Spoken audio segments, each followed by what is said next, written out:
Hey everybody, it is September and I'm here with Adam, the Atomic Dog, and we are going to talk about the numbers for September and what is happening in the market in Las Vegas. So let's go ahead and roll that beautiful bean footage. Roll that beautiful bean footage. As we roll into it, it is time for us to put our party hats on this month because you know what's happened? For the first time this year, prices have not gone up. You hear that? First time this year prices haven't gone up. Yay! So this month, the median price for a home was $405,000. Last month, it was $405,000, which means it did not go up this month, which is the first time this year.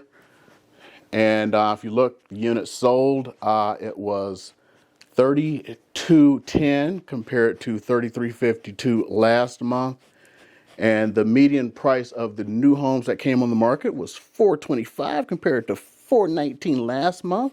Now, for those of you who are looking for condos and townhomes, things are a little bit different. We're looking at the median price of the units that were actually sold of 229 this month compared to 224, 250 last month. And the median price, whoa, a lot of people are really thinking high there. They have gone to 239, 948. Let's just call it what it is. The median price of the ones that got listed last month for the month of August, which is the statistics that we use, was 240 compared to 225 last month. Now, here is a bit of relief for you. According to the board, we now have 1 month of effective inventory. Compared to, we got down to under 2 weeks during the summer. So we have much more inventory now. Huh, you want to get down? I'm not going to let you. Not going to let you. Okay, so new listings, we're pretty close to what it was last month. We had 3985 compared to 4077 for last month. For the condos and townhomes, we had an even 1,000 compared to 1,016 and 0.8 months of effective inventory. So what does that mean? Can you tell them? Can you tell them? Okay, I'll tell them.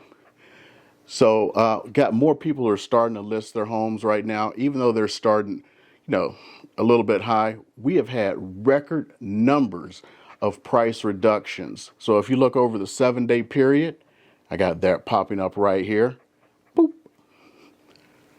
As you can see, we've had a record number of price reductions. So people are putting their houses on the market, yet they're starting to find people are not willing to pay that.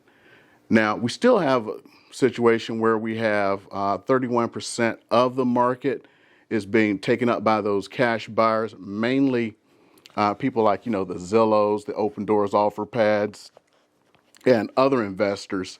And I talked about that mystery investor out of Utah. No one still knows who they are, who are buying up a whole bunch of houses.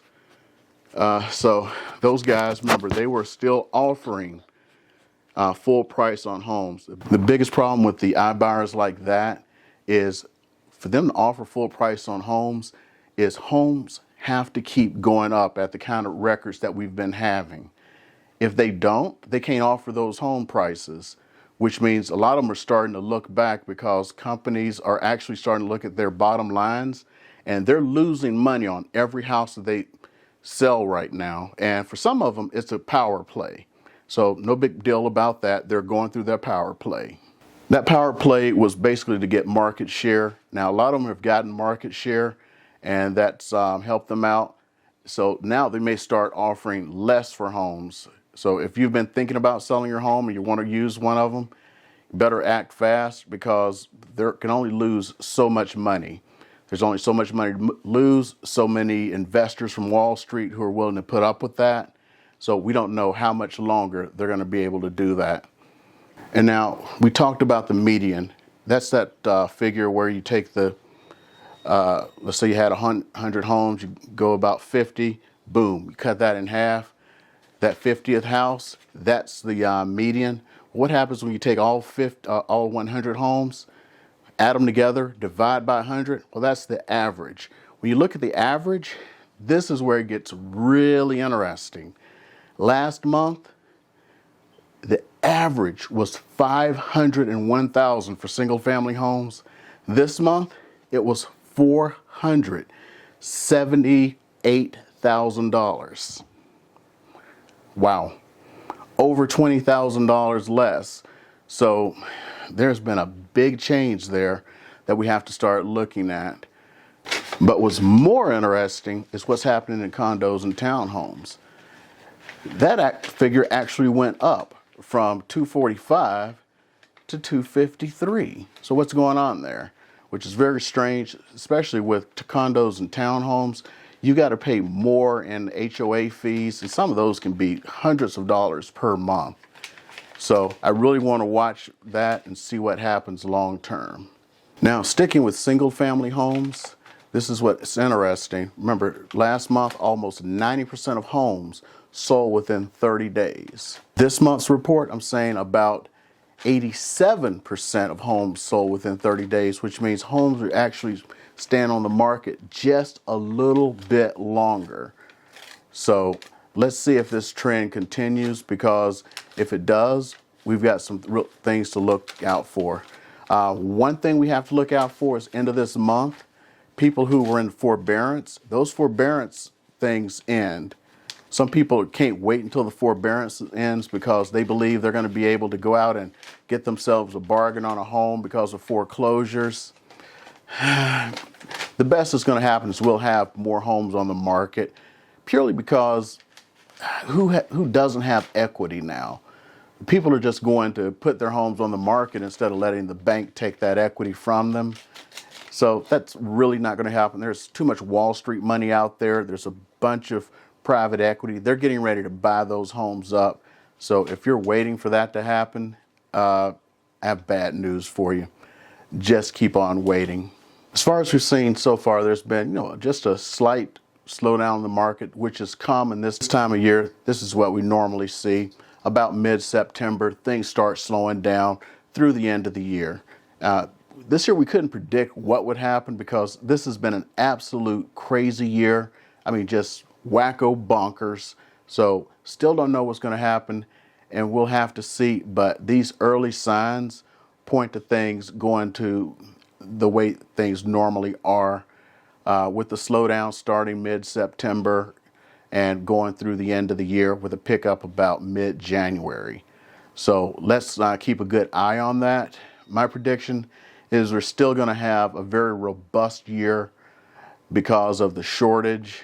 I am looking towards seeing what's going to happen with the forbearance ending, because I was on a call today where there's some folks who are actually getting ready to set up shop because they really believe that a lot of folks who went into forbearance here in Las Vegas are not going to be able to come out of it, and they're going to get ready to start snapping up the homes here.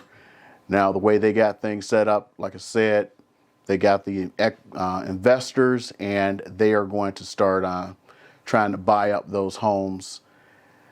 So we'll have to see what happens. So I don't predict a whole bunch of actual honest to goodness foreclosures. I just predict those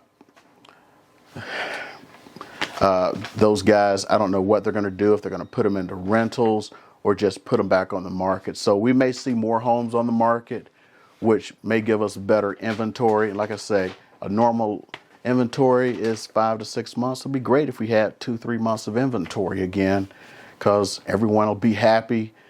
And but I don't see things coming down, at least until sometime in 2023.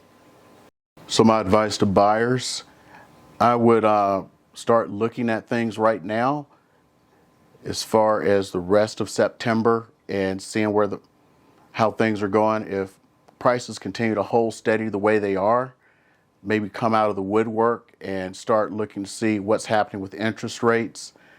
As far as sellers go, I would start seeing what my neighbors are doing And you may want to start looking to list prior to your neighbors, because if they start to list, that extra competition is going to be competition against you getting the most price that you can for your home.